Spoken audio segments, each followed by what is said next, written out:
Morning class 12th. So in this video we are going to talk about capacitor and capacitance. As I have already told you in the previous video about the dielectrics and polarization. Now we will continue this topic here in itself. So a capacitor is a system of two conductors separated by an insulator. The conductor have charges say Q1 and Q2 जो आपके right side में दिख भी रहा होगा figure में Q1 and Q2 इनके पास charge हैं and the potentials V1 and V2 obviously.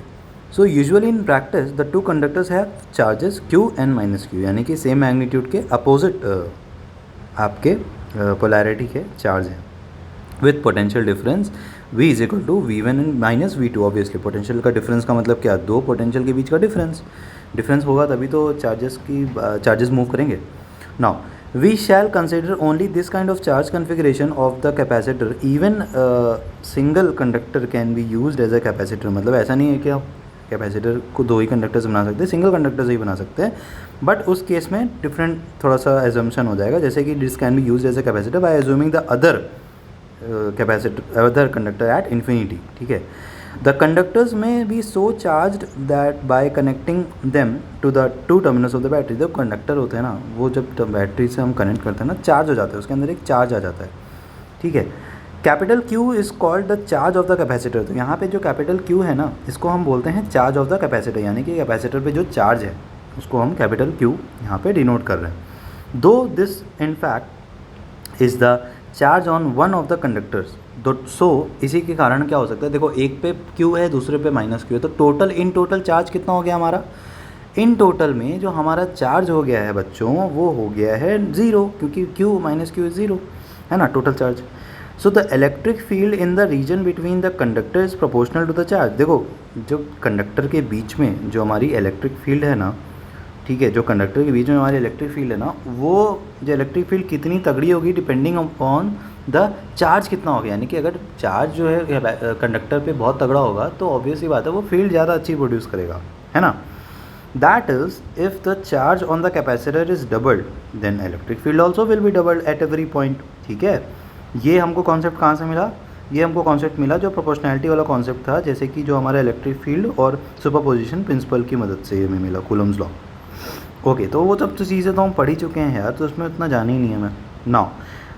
Now potential difference capital V क्या होता है, at least it is the work done per unit positive charge in taking a small test charge from the conductor 2 to conductor 1 against the field. भाई definition आपकी क्या थी potential की, याद करो, वही चीज़ है ना. सो यहाँ पे capital V is also proportional to Q, यानी कि पोटेंशियल डिफरेंस कितना अच्छा जनरेट होगा that is also depending upon the charge कितना अच्छा है, राइट. जितना चार्ज उतना हो. अब and the ratio of Q upon V is constant. तो Q अपॉन V का जो रेशियो है वो कांस्टेंट है. ठीक है. C is equal to Q upon V, it is a constant. तो यहाँ पे एक नई कांस्टेंट हमको निकल के आई, कैपिटल C. ये कैपिटल C क्या है भाई, कैपिटल C का मतलब कुछ और भी होता है, लेकिन यहाँ पे जो कैपिटल C है इसका मतलब होता है capacitance.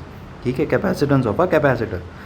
Capital C is independent of Q और V. ये Q और V से इंडिपेंडेंट है. कैसे, वो आप आगे जान जाओगे as stated above. The capacitance C depends only and only on what? Geometrical configuration, यानी कि शेप, साइज एंड सेपरेशन. अभी आगे चल के पता चलेगा आपको कैसे, आप फॉर्मूला डिराइव करोगे जब तब. So of the system of two conductors, as we shall see later, it also depends on the nature of the insulator. ठीक है. Dielectric separation the two conductors. The SI unit of the capacitance, ये जो नई quantity निकल के आई है capital C, that इसको हम कैपेसिटेंस बोलते हैं. इसकी जो SI यूनिट है इसको हम बोलते हैं फैरड. और फैरड किसके, 1F कैपिटल F के बराबर होता है.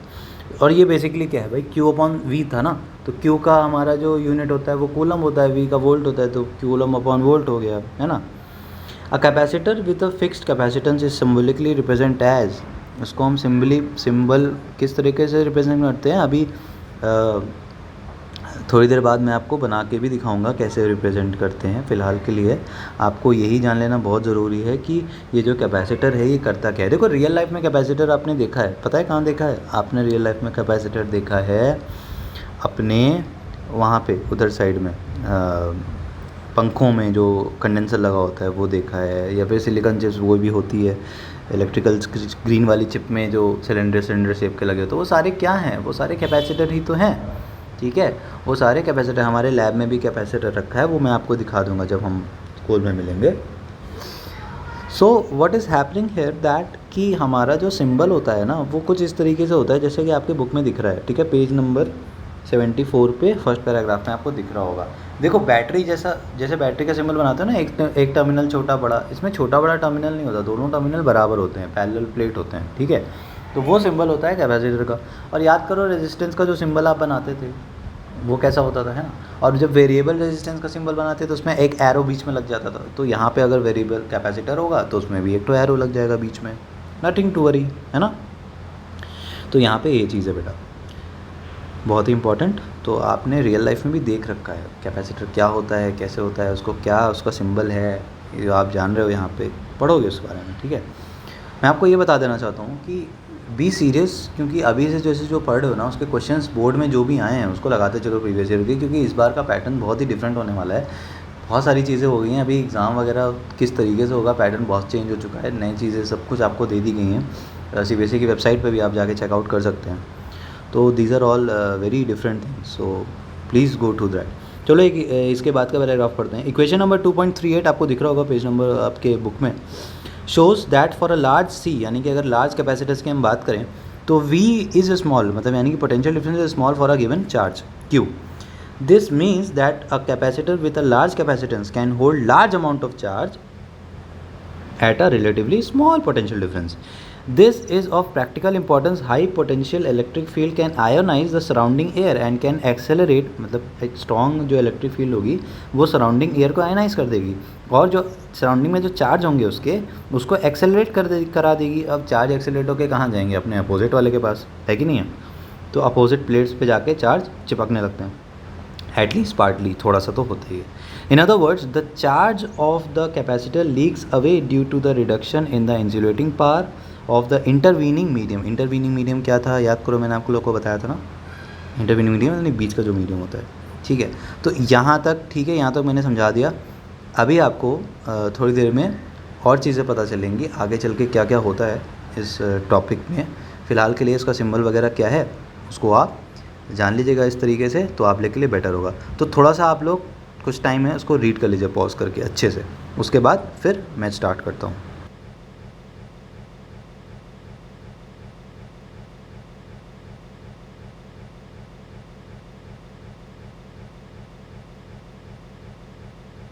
सिंबल आपको दिख रहा है ऐसा सिंपल, बैटरी जैसा नहीं, जो एक टर्मिनल छोटा एक टर्मिनल बड़ा बनाओगे तो वो बैटरी हो जाती है, सेल हो जाती है, ठीक है। लेकिन अगर आप बराबर बनाते हो ना तो दिस रिप्रेजेंट्स अ कैपेसिटर। तो ये फिक्स्ड कैपेसिटर, जैसे रेजिस्टेंस नहीं होता था ऐसे ऐसे ऐसे कर दिया, ये फिक्स्ड रेजिस्टेंस होता था। वेरिएबल रेजिस्टेंस दिखाना होता था तो हम क्या करते थे, एक एरो ऐसा लगा देते थे। वैसे ही वेरिएबल कैपेसिटेंस करना होगा तो हम एक एरो ऐसा लगा देंगे। तो दिस रिप्रेजेंट्स वेरिएबल वाला और ये हमारा फिक्स्ड है, ओके। नाउ मूविंग फर्दर, तो इक्वेशन नंबर 2.38 आप देख पा रहे हो, C is equal to Q upon V shows that for very large C, क्या दिखा रहा है कि फॉर वेरी लार्ज C यानी कि बहुत ज़्यादा वैल्यू ऑफ अगर आपकी कैपेसिटेंस की होगी तो होगा क्या एक्चुअली में, potential difference will be small for a given charge, है ना। This means that a capacitor with large capacitance can hold large amount of charge at a relatively small potential difference, ठीक है। बहुत इंपॉर्टेंट चीज़ है, इसको underline कर लीजिएगा आप लोग। Now this is of practical importance. High potential difference implies strong electric field about around the conductors. A strong electric field can ionize the surrounding air and accelerate the charge. So charge, मतलब समझ रहे हो ना आप इस चीज़ को, एक स्ट्रॉन्ग इलेक्ट्रिक फील्ड क्या करेगा, सराउंडिंग के चार्ज, सराउंडिंग के जो भी मतलब आपके पार्टिकल्स होंगे उसको क्या कर देगा, आयोनाइज कर देगा। और आयोनाइज के साथ क्या होगा, उनके अंदर एक ऐसी पोटेंशियल एनर्जी क्रिएट हो जाती है जिसके कारण वो काइनेटिक एनर्जी में कन्वर्ट होने लगते हैं, इस तरीके से उनमें मोशन आता है। तो this accelerates the charge so produce to the oppositely charge plates, यानी कि ऑब्वियसली बात है ना, अपोजिट चार्ज प्लेट्स के थ्रू एक्सेलरेट करा के वो अपोजिट चार्ज जो होंगे, पार्टिकल जो फ्री होंगे वहाँ पर, वो किसके पास जाना चाहेंगे, उस प्लेट के पास जिसके पास उसका अपोजिट चार्ज होगा, भाई अपोजिट चार्ज दूसरे को अट्रैक्ट करेंगे। Now there by neutralizing the charge on the capacitor plate, और अगर हम क्या करते हैं, thereby neutralizing the charge on the capacitor plate at least partly.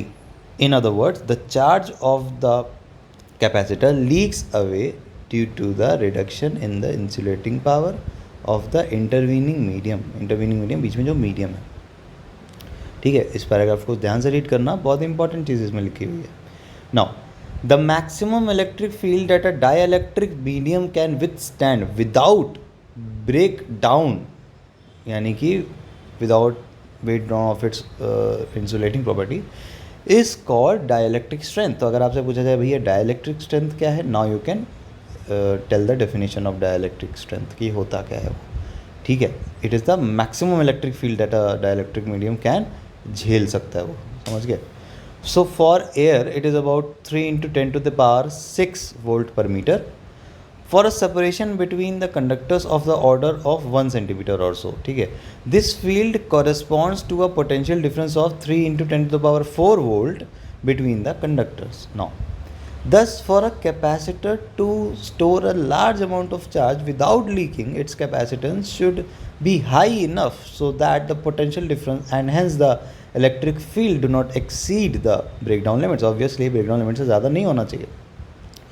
Put differently, there is a limit to the amount of charge that can be stored on a given capacitor without significant leaking. In practice, a farad is a very big unit. एक जो farad होता है बहुत ही बड़ी unit है. The most common unit that it's उसका सब multiple use किया जाता है, that is microfarad. माइक्रो का मतलब होता है 10⁻⁻⁶, या फिर नैनोफैरड, या फिर पिकोफैरड, ठीक है. न्यूमेरिकल्स में ज़्यादातर आपको माइक्रोफैरड, पिकोफैरड ही देखने को मिलने वाला है, समझ रहे हैं इस चीज़ को. न्यूमेरिकल्स आते हैं पैरेलल प्लेट कैपेसिटर में. तो हम बात कर लेते हैं what is the parallel plate capacitor. ये पैरेलल प्लेट कैपेसिटर क्या है? एक्चुअली में पैरेलल प्लेट का मतलब होता है दो प्लेट्स डिफरेंट चार्ज की एक बीच में थोड़े से डिस्टेंस से सेपरेटेड हैं, जैसा कि आपको फिगर नंबर 2.25 में दिख रहा है. This is how a parallel plate capacitor looks like. Okay, so a parallel plate capacitor consists of two large plain parallel conducting plates separated by a small distance, जो कि यहाँ पे small d से denote कर रहे हैं. We first take the intervening medium between the plates to be vacuum. जो intervening medium अभी वर्ड का नाम मतलब यूज़ किया गया था ना, intervening medium की दो प्लेट के बीच में मीडियम क्या है, यहाँ पे हम वैक्यूम लेके चल रहे हैं. अभी कुछ देर के बाद हम इसमें डाइलेक्ट्रिक भी डाल देंगे वैक्यूम के अंदर, बट अभी के लिए वैक्यूम लेके चल रहा है. So the effect of the dielectric medium between the plates is discussed in the next section. जैसा कि मैंने अभी बताया, let capital A be the area of each plate and D small D be the separation between them. The two plates have charge positive Q and minus Q. Since जो d है small d is much smaller than the linear dimension of the plates, यानी कि plates के dimension की अगर हम बात करें उसके कंपैरिजन में बहुत ही छोटा है, तो d का square will be very very very smaller than the capital A, that is the area of the plates, है ना. So we can use the result on the electric field by an infinite plane sheet of uniform surface charge density as discussed in section number 1.15, यानी कि chapter 1 में already ये जो discuss किया जा चुका है उसको अगर हम रेफरेंस लेते हैं तो उसके according plate 1 has surface charge density Q upon A by charge per unit area was the surface density, आपको याद होगा. नाउ और प्लेट 2 के पास वही जो हो जाता है आपका भाई सिग्मा से नोट करते तो माइनस सिग्मा हो जाएगा भाई, माइनस Q अपॉन A है कि नहीं है. तो यूजिंग इक्वेशन नंबर 1.33, मतलब जो फर्स्ट चैप्टर की जो इक्वेशन 1.33 है, the electric field in the different region is given by, अलग अलग रीजन है यहाँ पे देखो. रीजन नंबर 1 फर्स्ट आपको दिख रहा होगा, रीजन नंबर 1 अगर यहाँ पे मार्क करूँ मैं, ये रीजन नंबर 1, ये रीजन नंबर आपका सेकेंड, ठीक है. अब इसके अकॉर्डिंग बात करी जाएगी. ओके ठीक है, देखते हैं क्या बात है. तो आउटर रीजन 1 की बात हो रही है, यानी कि रीजन अबव द प्लेट 1. तो चैप्टर नंबर 1 के अकॉर्डिंग जो इसकी फील्ड निकल के आती है वो आती है 0, sigma upon 2 epsilon not minus sigma upon 2 epsilon naught. देखो इस प्लेट की वजह से सिग्मा अपॉन 2 एप्सिलॉन नॉट, या नीचे वाली प्लेट की वजह से minus sigma upon 2 epsilon nought, और ये हो जाता है 0. दूसरे की बात कर लेते, ये इसको आप इक्वेशन नंबर 2.39 मान लीजिए. ओके, ना अब आउटर रीजन 2 की बात कर लेते हैं, यानी कि रीजन बिलो द प्लेट 2। अब बिलो द प्लेट 2 की भी अगर हमको निकालनी है तो उसके लिए भी वही चीज़ आएगी, यानी कि नीचे वाले की तरफ से नेगेटिव और ऊपर वाले की तरफ से आपका ये पॉजिटिव हो गया, एंड दिस बिकम्स, टोटल में अगर टोटल करेंगे तो ज़ीरो हो जाती है। भाई हमने चार्ज डेंसिटीज़ को ऐड कर दिया, इलेक्ट्रिक फील्ड को ऐड करना होता है, ठीक है, कर दिया वेक्टर फॉर्म में। नाउ अब in the region, inner region between the plate 1 and 2, यानी कि अब बीच वाले रीजन के बिटवीन प्लेट 1 एंड 2 के बीच में जो सिचुएशन आ रही है उसको हम इलेक्ट्रिक फील्ड उसमें कितनी होगी वो बात करते हैं। भाई उसके बीच में जो आ रही है वो दोनों एडअप हो जाएंगी, हाँ, एडअप होकर sigma upon 2 epsilon nought, sigma upon 2 epsilon nought become sigma upon epsilon nought. और बेसिकली सिग्मा की अगर वैल्यू रख दे क्यू अपॉन ए तो Q upon epsilon nought A, तो ये फिगर नंबर आपका इक्वेशन नंबर 2.41 यहाँ से निकल के आ जाता है। Is it clear? Now moving further, the direction of the electric field is from the positive to the negative plate. ये तो सभी जानते हो कि पॉजिटिव से नेगेटिव प्लेट की तरफ इलेक्ट्रिक फील्ड निकल करके आती है। Thus the electric field is localized between the two plates and is uniform throughout, ठीक है, यूनिफॉर्म है throughout for plates with finite area. This will not be true near the outer boundaries of the plate. The field lines bend outward at the edges, an effect called fringing of field, यानी कि मतलब field का as पे जाके bend हो जाना is known as fringing of the field. तो अगर आपसे क्वेश्चन पूछता है what is fringing of the field, now you can tell.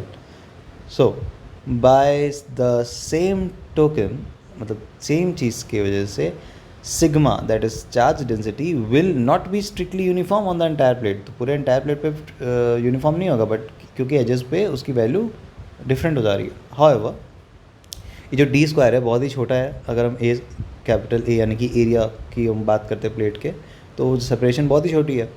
These effect can be ignored in the region sufficiently far away from the edges.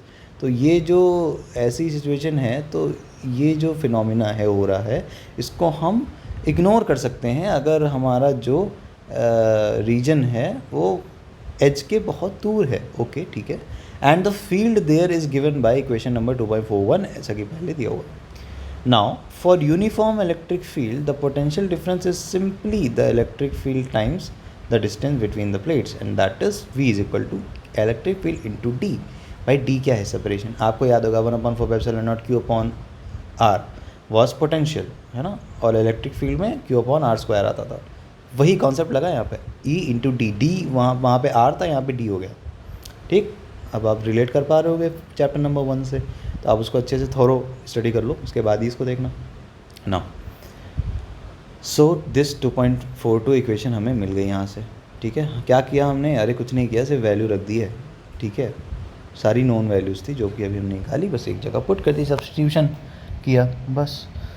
So the capacitance capital C of the parallel plate capacitor is then given by capital C is equal to Q upon V epsilon nought A upon D। तो यहाँ से आपका एक नया formula निकल के आता है, epsilon nought A upon D, किसका? पैरेलल प्लेट कैपेसिटर का कैपेसिटेंस का formula. Is it clear? Which as expected depends only on the geometry of the system. भाई ज्योमेट्री ऑफ द सिस्टम पे डिपेंड कर रहा है। ज्योमेट्री में क्या क्या आ गया आपका? एरिया, डिस्टेंस, यही सब तो आ गया, डायमेंशंस, उसी पे डिपेंड कर रहा है। देखो कर रहा है कि नहीं कर रहा? बिल्कुल कर रहा है भाई।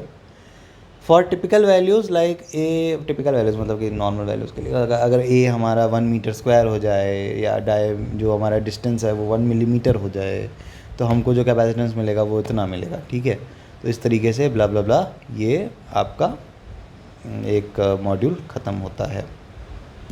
ठीक है, तो अब जो है effect of dielectric in capacitance, यानी कि क्या होगा इफेक्ट अगर हम डाइलेक्ट्रिक बीच में डाल दें इंटरवीनिंग मीडियम में।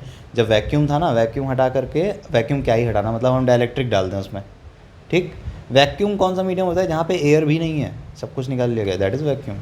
Okay, now with the understanding of the behavior of the dielectric in an external field developed in section number 2.10 that we have already discussed in the previous modules, let us see how the capacitance of the parallel plate capacitor is modified when a dielectric is present। यानी कि dielectric के आने से क्या effect आता है parallel plate capacitor में, आओ वो देखते हैं।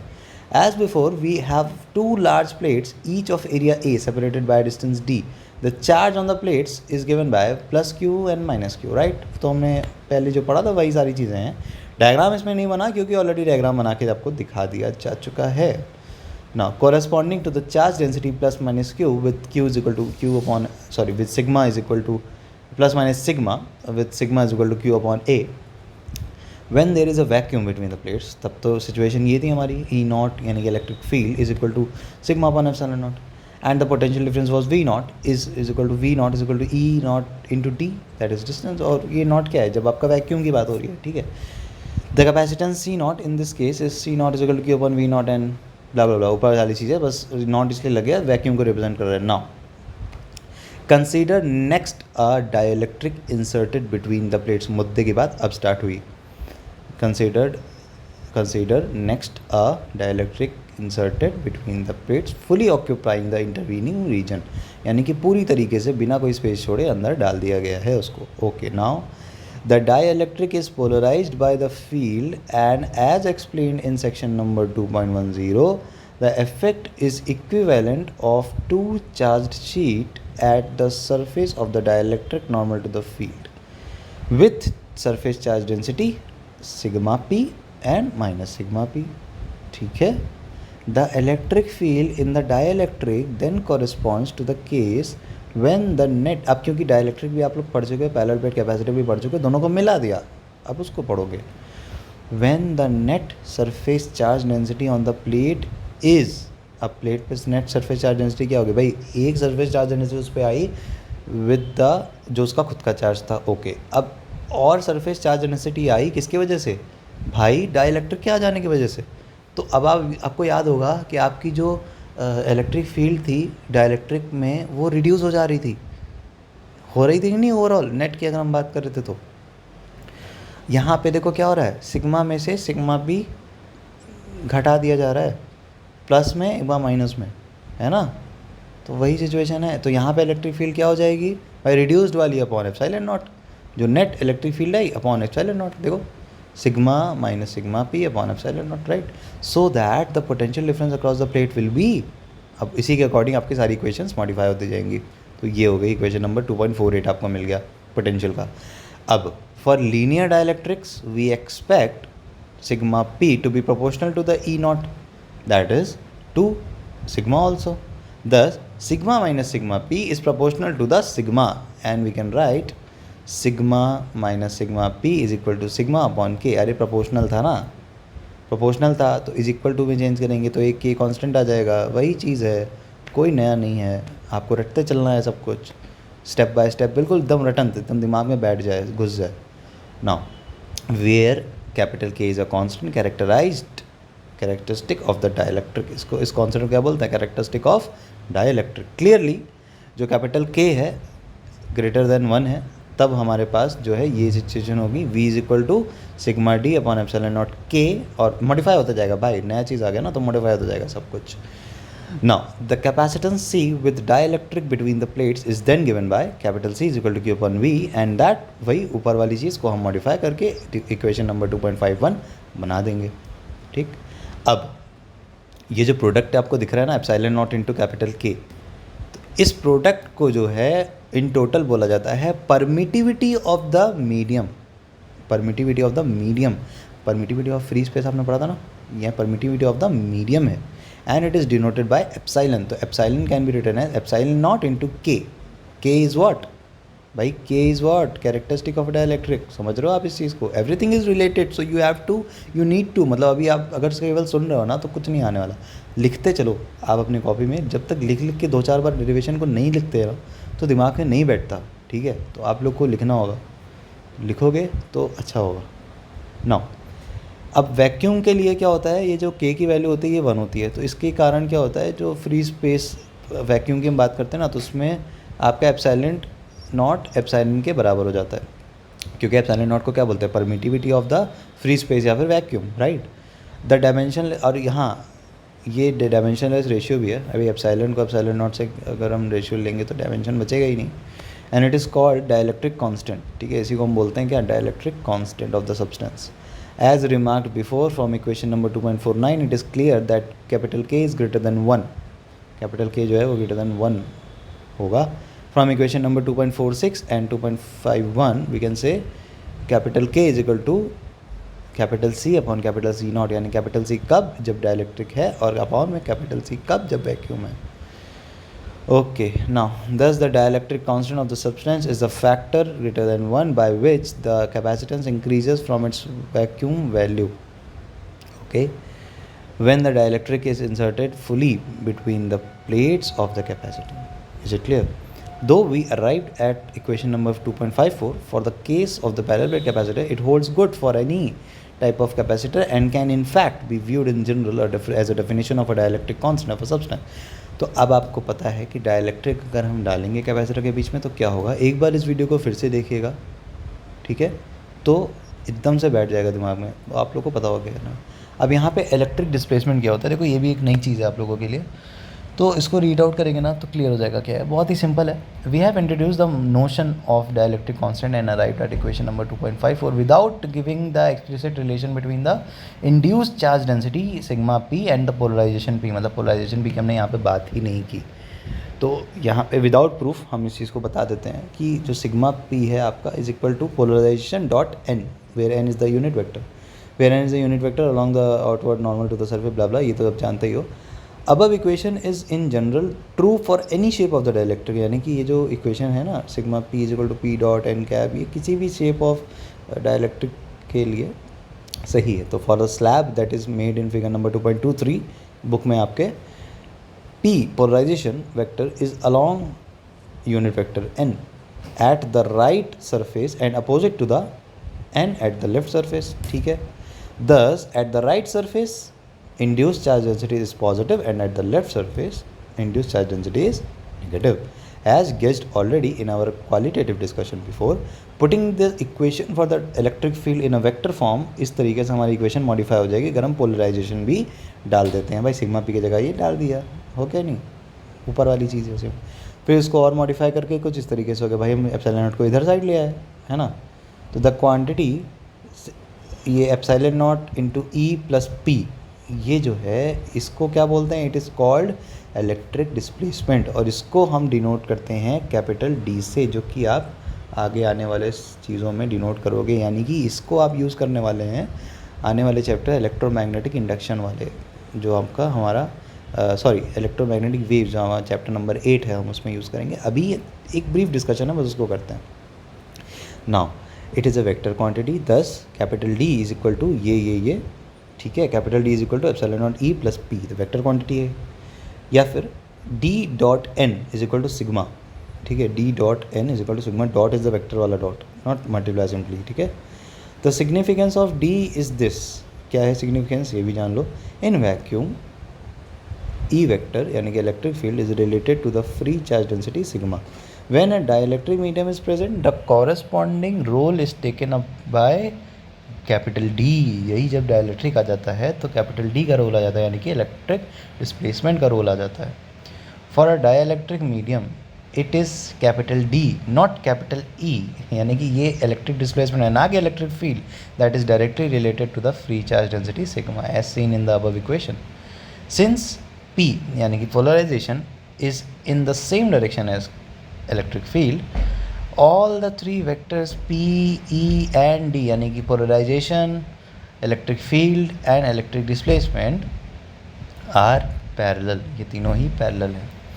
The ratio of magnitudes of D and E are given as below, जैसा कि आप देख पा रहे होगे, ठीक है. D upon E is equal to ये सिंपली चीज़ है.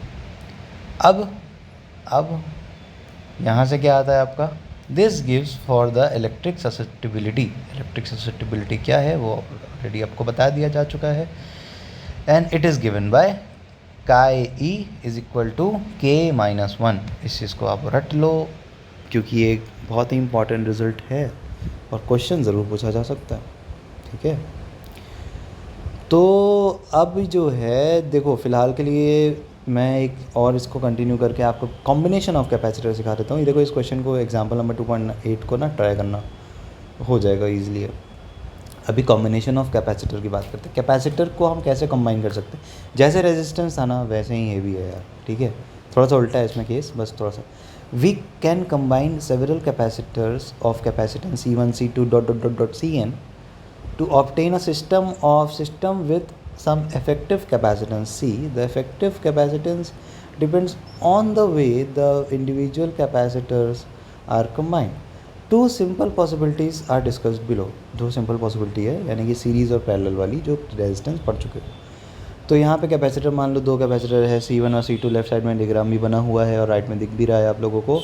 Now the left plate of C1 and right plate of C2 are connected to terminals of the battery having charge Q and minus Q respectively. It then follows that the right plate of C1 has charge minus Q and the left plate of C2 has positive. So if this was not so, the net charge on the each capacitor would not be zero. अगर ऐसा नहीं होता तो each capacitor पे charge हमारा total zero नहीं होता, but होना चाहिए.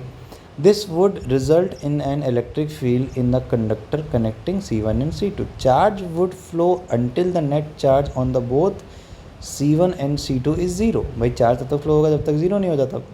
And there is no electric field in the conductor connecting C1 and C2. Thus, in the series combination, charges on the two plates minus plus Q and minus Q are the same on each capacitor. यानी कि जो charge है, यहाँ पे ध्यान देना, वहाँ resistance में सीरीज़ में क्या चीज़ सेम होता था, करंट सेम होता था. यहाँ पे करंट की जगह चार्ज की बात हो रही है, करंट नहीं है कुछ भी, यहाँ पे चार्ज की बात हो रही है. कैपेसिटर में हम चार्ज की बात करते हैं, रेजिस्टेंस में करंट की बात करते थे. अब तो यहाँ पे क्या होगा, सीरीज़ के केस में जो चार्ज होगा on the two plates plus Q and minus Q are the same on each capacitor. The total potential drop V across the combination is the sum of potential drop V1 and V2 across C1 and C2.